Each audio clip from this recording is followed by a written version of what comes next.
Hey guys, while I've got the intake off this car, I thought it would be a great opportunity to go around and show you how the vacuum lines are routed.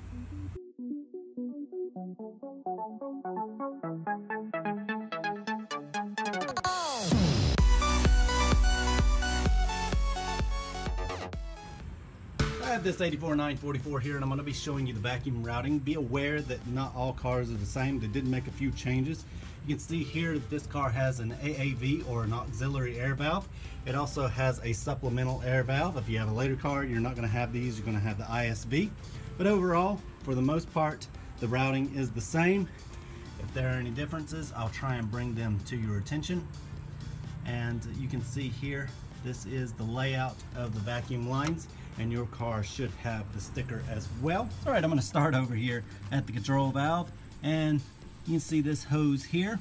This is for fuel evaporation, and it runs from the fuel tank to this T here. This side connects here, while this goes to the charcoal canister that's in the fender here. And then this vacuum line here goes around and runs along the firewall here and goes to this thermostat valve here, connecting to the rear port.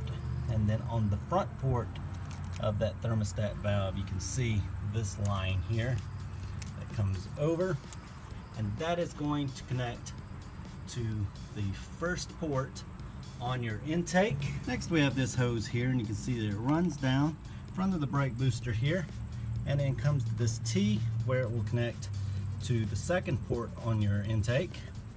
And if you follow it up this way from the T, you'll see it comes to another T here where it will connect to your fuel pressure regulator and your damper. Now, later cars will have the damper on this end of the fuel rail, and all you'll do is you'll have pretty much the same setup here. Next we have the air oil separator hose, and you can see that it runs across here and connects to the rear port on the J boot. You can see it here, and you can see it's also teed right here. And then this hose runs down, runs under the reservoir, and connects right here to the control valve. So right, next we have these hoses here. You can see this connects to a port on the bottom of your J boot near the airflow meter, and will look like that. This hose runs across to the AAV on this car. If you have a later car, you should have a similar setup, even though you'll have an ISV. On the other side here, we have a hose that comes out of the AAV, goes down, and connects to a port on the rear of your intake. If you have an ISV, it's just going to stop here. And if you continue on with this car here, the hose comes around and goes to the supplementary air valve. And from the supplementary air valve, it brings us back around again to where we started here. And if you go the other way, you have the Venturi, which connects to a port on the intake right here. And this part here goes around to the brake booster. Now, if you have an 88 and later car, you're not going to have the Venturi here. You're just going to have a hose that runs from your brake booster straight to that port on the intake there. Alright, I also thought this would be a great opportunity to see the wiring harness and how everything is plugged in. Now, some of this may be unrecognizable since everything is taken apart, but I'll try and go over it again once I get everything back together. So I'm going to start back here where the harness grounds to the bell housing. This car has a bolt, but the later cars have a nut, so when someone tells you to check your grounds, this is one of the many locations that they're talking about.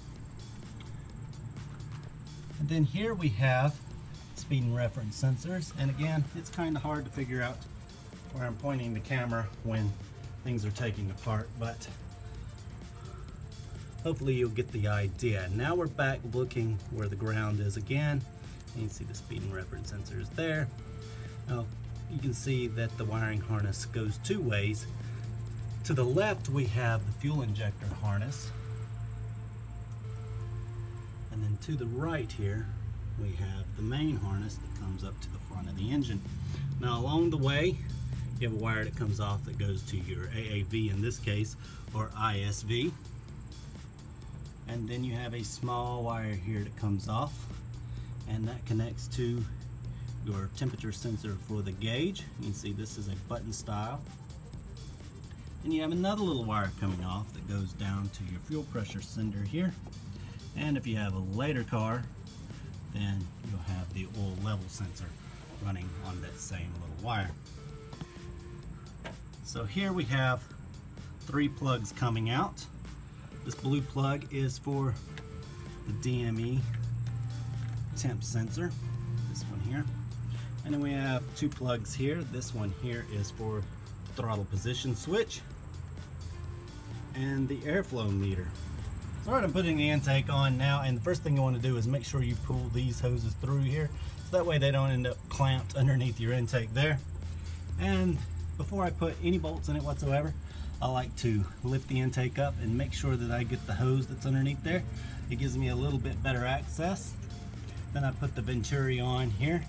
You can see that I just need to clamp it down there.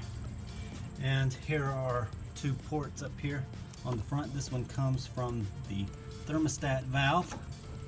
And this one here comes from the control valve and also goes to the fuel pressure regulator and damper. So alright, everything should be a little more recognizable now that everything's being put back together. See over here, this is where our ground is located. And then we have the speed and reference sensors there. Over here, the fuel injector harness. Then we have our AAV down in there. Then we have our sensor for our temp gauge. And then the DME temp sensor right down in there. And of course, over here is our full pressure sender. So here we have the throttle position sensor that I'm plugging in. It goes right up underneath the throttle here. And finally we have the plug for the airflow meter. So alright guys, that's a look at the vacuum lines and the wiring harness. So I hope you guys enjoyed it, and we'll see you next time.